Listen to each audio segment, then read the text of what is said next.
أمري واحلل عقدة من لساني يفقهوا قولي رب زدني علما سبحانك لا علم لنا إلا ما علمتنا إنك أنت العليم الحكيم. محترم ساتھیوں، دینی میری بھائیوں، ہر طرح کی تعریف حمد و ثنا اللہ تبارک و تعالیٰ کے لیے لائق و سزاوار ہے جو دونوں جہان کا خالق و مالک اور پروردگار عالم ہے. درود و سلام ہمارے نبی محمد صلی اللہ علیہ وسلم کے اوپر اور ان تمام لوگوں کے اوپر جو قیامت کے دن تک ان کی اتباع کرتے رہیں گے. محترم ساتھیوں، ہم کئی جمعہ سے مختلف وقتوں میں نماز سے متعلق مسائل بیان کرتے آئے ہیں اور اسی کا کچھ حصہ ہے جو آج میں رکھنا چاہتا ہوں اور آئندہ بھی انشاءاللہ العزیز یہاں تک یہ مسئلے ہم لوگ اسے ختم کر کے یا نمٹا کر چھوڑیں گے. تو آج جس مسئلے پر ہم آپ لوگوں کے سامنے بات کرنا چاہتے ہیں وہ ہے کہ سنت اور نفل، سنت اور نفل کی فضیلت، سنت اور نفل کی فضیلت. اس موضوع پر کیا ہے، ہم آپ کے سامنے چند ایک باتیں رکھنے کی کوشش کریں گے جو قرآن اور اللہ کے رسول صلی اللہ علیہ وسلم کی حدیث کی روشنی میں ہوں گی. سب سے پہلی چیز جو ہے وہ یہ ہے ہمارے اور آپ کے سامنے میں کہ نماز ظہر سے قبل، نماز ظہر سے قبل 4 اور بعد میں 2، نماز مغرب کے بعد 2، نماز عشاء کے بعد 2 اور نماز فجر سے پہلے 2 رکعت سنت مؤکدہ پڑھنے والے کے لیے اللہ تعالیٰ جنت میں گھر بناتے ہیں. دیکھیے، غور کرنے کی بات جو ہے، ابھی میں نے جو مسئلہ بیان کیا اس میں کیا ہے کہ ظہر کی نماز سے پہلے 4 رکعت سنت مؤکدہ ہے. ظہر کی نماز سے پہلے 4 رکعت سنت مؤکدہ ہے اور ظہر کی نماز کے بعد 2 رکعت. اس کے بعد مغرب کی نماز کے بعد 2 رکعت اور عشاء کی نماز کے بعد 2 رکعت اور فجر کی نماز سے پہلے 2 رکعت. یہ سنت مؤکدہ ہے. اس کو سنت مؤکدہ کہتے ہیں جس کے اوپر اللہ کے رسول صلی اللہ علیہ وسلم مواظبت کرتے تھے اور ہمیشہ پڑھا کرتے تھے. اس کے علاوہ جو سنتیں ہیں وہ سنت کیا ہے، نفلی سنت کہلاتی ہے، نوافل کے اندر شمار ہوتی ہے. جیسے کہ مغرب سے پہلے 2 رکعت، اسی طریقے سے عصر سے پہلے 4 رکعت یا اور بھی اس کے علاوہ جو مختلف اوقات میں پڑھی جاتی ہیں.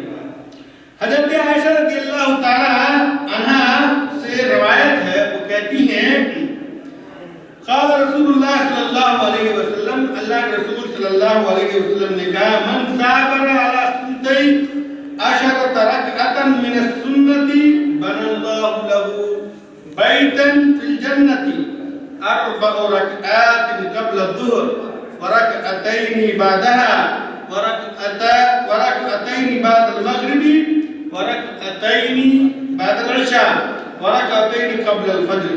رواہ الترمذی وابن ماجہ. رسول اللہ صلی اللہ علیہ وسلم نے فرمایا جو شخص باقاعدگی سے 12 رکعت سنتیں ادا کرے اس کے لیے اللہ تعالیٰ جنت میں گھر بناتے ہیں. نماز ظہر سے پہلے 4 رکعت، ظہر کے بعد 2 رکعت، نماز مغرب کے بعد 2 رکعت اور نماز عشاء کے بعد 2 رکعت اور نماز فجر سے پہلے 2 رکعت. اس کو امام ترمذی اور ابن ماجہ نے روایت کیا.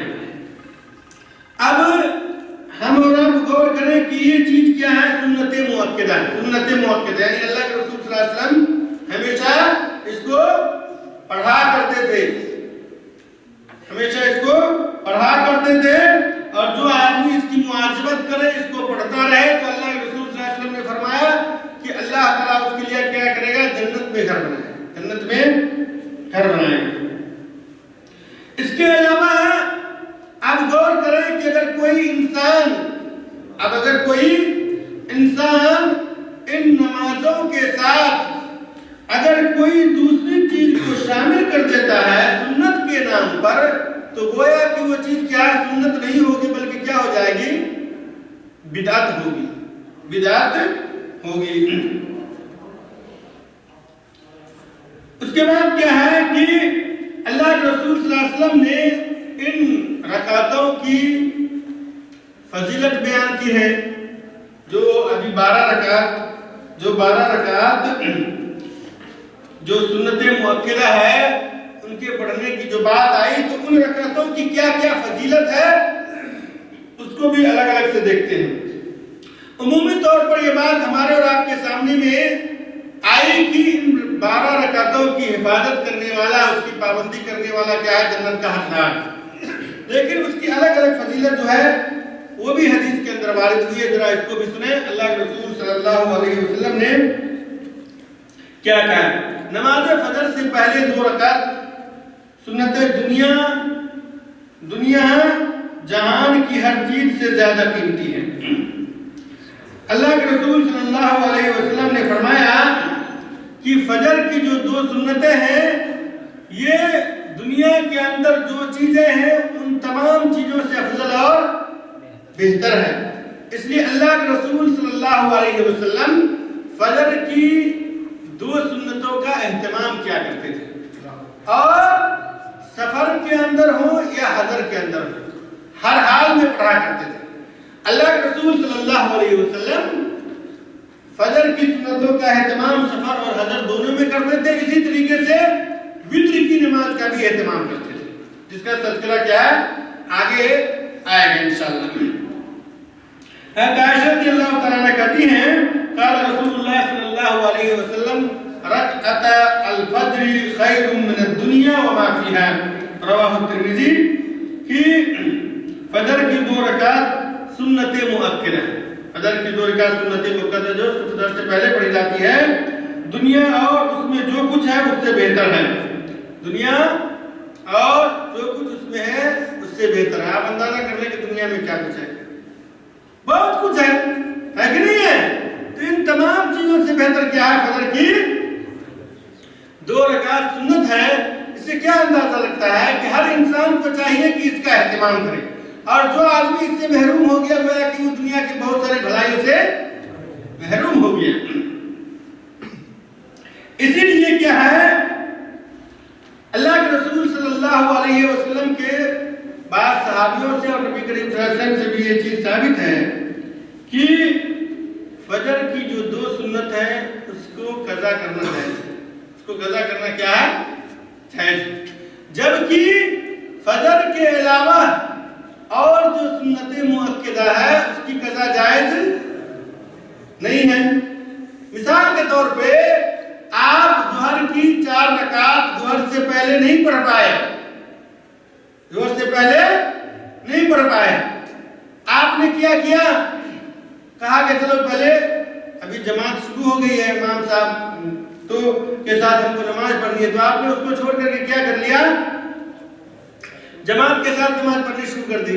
تو اب اگر آپ چاہیں نماز کے بعد، فرض نماز کے بعد اس 4 رکعت کو پورا کرنا چاہیں تو کر سکتے ہیں؟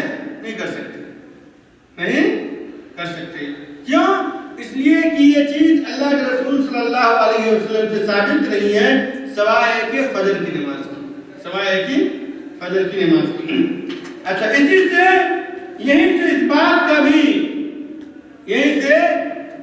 بات کا بھی پتہ چلتا ہے کہ انسان کو نماز پڑھنے کے لیے مسجد میں جانے میں کیا ہے؟ کوتاہی اور سستی سے کام نہیں لینا چاہیے، بلکہ اس بات کا اہتمام کرنا چاہیے کہ انسان جلد از جلد مسجد کے اندر پہنچے، تاکہ کیا ہے جو سنن یا نوافل ہے اس کو ادا کر سکے۔ ایک بات، دوسری بات یہ ہے کہ آگے بات آئے گی جس سے کیا ہے یہ بات ہمارے اور آپ کے سامنے میں واضح ہو جائے گی کہ سنتیں جو ہے یا نفل نماز جو ہے انسان کو اپنے گھر کے اندر پڑھنا چاہیے، اور یہی افضل اور بہتر ہے، یہی افضل اور بہتر ہے۔ جو اس سے قبل 4 سنت ادا کرنے والے کے لیے آسمان کے دروازے کھول دیے جاتے ہیں۔ ظہر سے قبل، ظہر کی نماز سے پہلے کیا ہے؟ ظہر کے کی نماز سے پہلے 4 سنت ادا کرنے والے کے لیے کیا ہے آسمان کے دروازے کھول دیے جاتے ہیں۔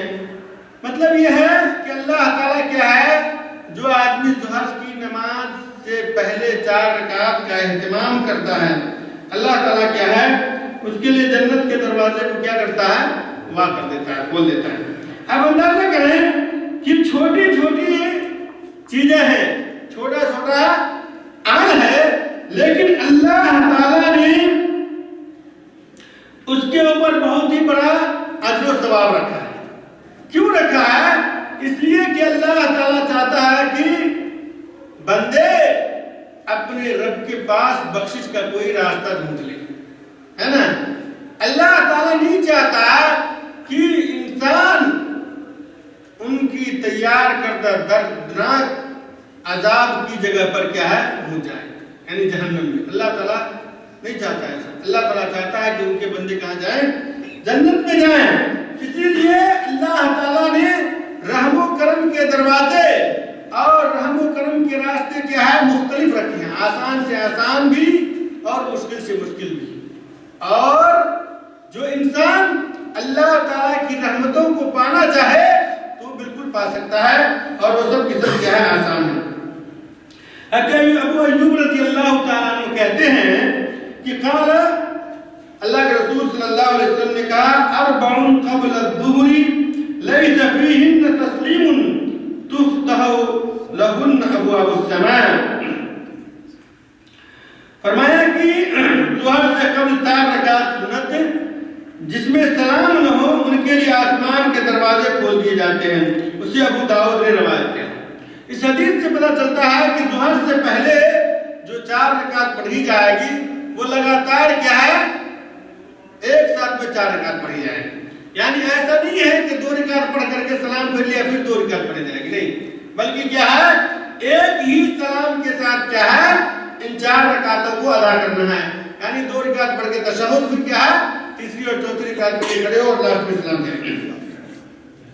تو یہ بھی حدیث ظہر کی نماز سے پہلے جو 4 رکعت ہے اس کی فضیلت کے اوپر دلالت کرتی ہے۔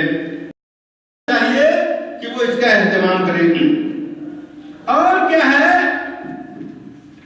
ہم اور آپ موجودہ دور کے اندر اگر غور کریں گے اپنی زندگی کے اوپر تو دنیاوی چیزوں میں بیسٹ اور مشغول ہونے کی وجہ سے، بیزی ہونے کی وجہ سے، مصروف ہونے کی وجہ سے انسان فرائض کا بھی صحیح سے اہتمام نہیں کر پاتا ہے نا، اور سنت کی بات تو چھوڑ ہی دیجیے۔ جبکہ مومن اور اللہ کے رسول صلی اللہ علیہ وسلم سے محبت کرنے والا کا تقاضا یہ ہے کہ وہ نبی کریم صلی اللہ علیہ وسلم کی چھوٹی سے چھوٹی اور بڑی سے بڑی سنتوں کو ادا کرنے کی کوشش کرتا ہے۔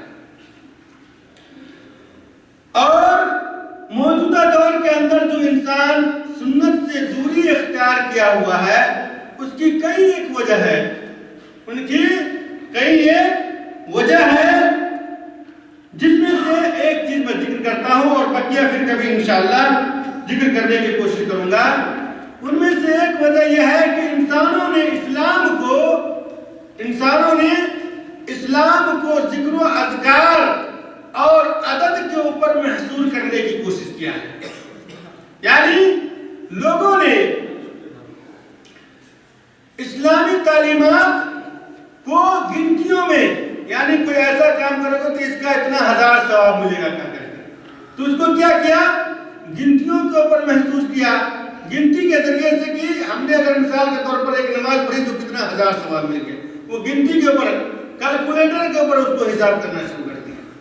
سمجھ گئے کہ نہیں؟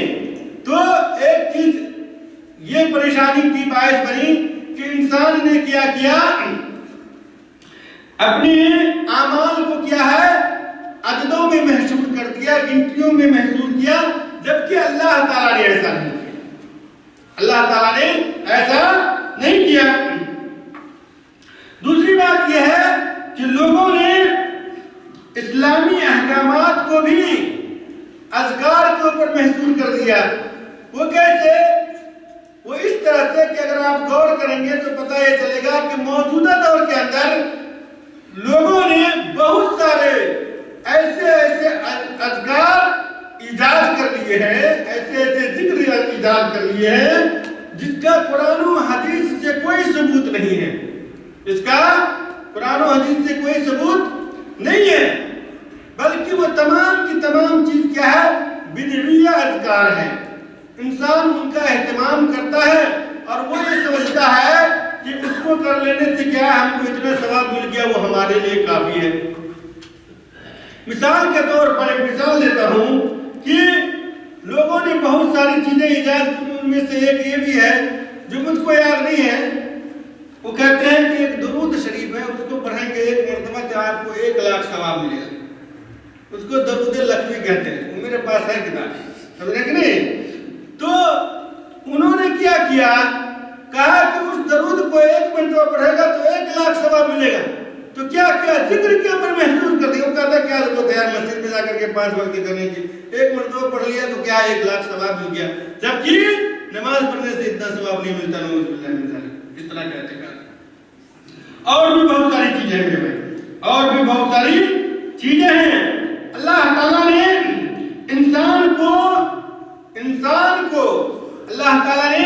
انسان کو کہا کہ جب پریشانی کے عالم میں ہو تو کیا کرو؟ دعا کرو، ہے نا؟ اللہ تعالیٰ نے کیا کہا؟ دعا کرو، اور کہا کہ انسان کی یا پریشان کن انسان کی دعا کو کون سنتا ہے؟ اللہ تعالیٰ سنتا ہے، اور وہی ان کی پریشانیوں کو دور کرتا ہے۔ جبکہ آج کل لوگوں نے کیا کیا؟ اس کی جگہ پر بھی الگ الگ چیزیں ایجاد کی، ہے کہ نہیں؟ کہا کہ اگر پریشانی ہو تو نماز کے بعد یا کسی وقت میں ایسے سر پہ ہاتھ رکھ کر کے کیا کرو، اس طرح کی چیزیں، سمجھنے کی نہیں؟ وہ ہمارے پاس ہے وہ کتاب، سمجھنے تو میں صرف اشارہ کرنا چاہ رہا ہوں میرے بھائی کہ انسان اصل میں کیا ہے کہ سنت سے جب دور ہوتا ہے تو بدعت ہی اس کی جگہ لیتی ہے۔ ما ترک سنت الا اخذت مکانہ بدعت، سمجھ رہے کہ نہیں؟ کہ جب بھی انسانوں نے سنت کو چھوڑا ہے تو اس کی جگہ کس چیز نے لی ہے؟ بدعت نے لی ہے۔ اور یہی چیز ہے کہ آج کل وہ لوگ جو سنت سے دور ہیں ان کی زندگی میں بدعت ہی بدعت ہے، ہر چیز کے اندر بدعت پائی جاتی ہے، کھانے کے اندر بھی، پینے کے اندر بھی، لباس کے اندر بھی، سونے کے اندر بھی، اٹھنے کے اندر بھی، بیٹھنے کے اندر بھی، گرچہ کہ دنیا کا کوئی ایسا موقع اور دنیا کا کوئی ایسا کام نہیں یا انسان کی زندگی کا کوئی ایسا لمحہ نہیں ہے جس کے اندر بدعت کو ایجاد کر کے نہ رکھا گیا، سمجھ رہے میرے بھائی؟ اور ہر دن ہر وقت کی الگ الگ بدعات بھی ہے، ہر دن اور ہر وقت کی الگ الگ بدعات لوگوں نے ایجاد کر کے رکھی ہے۔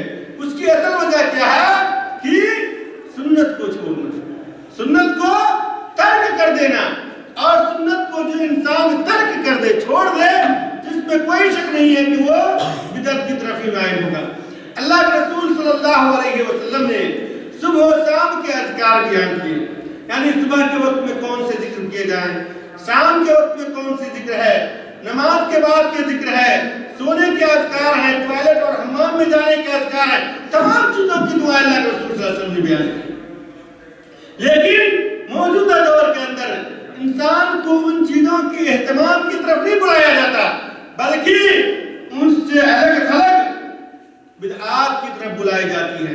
تو میرے بھائی کہنے یہ جا تھا کہ موجودہ دور کے اندر لوگوں نے سنت کے ساتھ اہتمام کرنا یا سنت کا اہتمام کرنا چھوڑ دیا تو کیا ہم مختلف طرح کی چیزوں میں الجھ گئے۔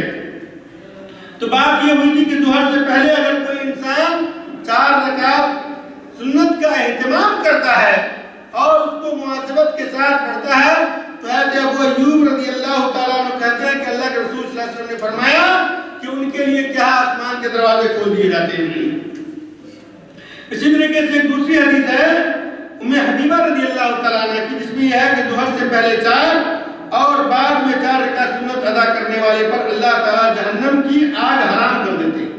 ظہر سے پہلے 4 اور بعد میں کیا ہے 4 رکعت سنت ادا کرنے پر اللہ تعالیٰ کیا ہے جہنم کی آگ حرام کر دیتے ہیں۔ حدیث سنیے، کہتے ہیں کہ قال من صلى قبل الظهر 4 وبعدها 4 حرمه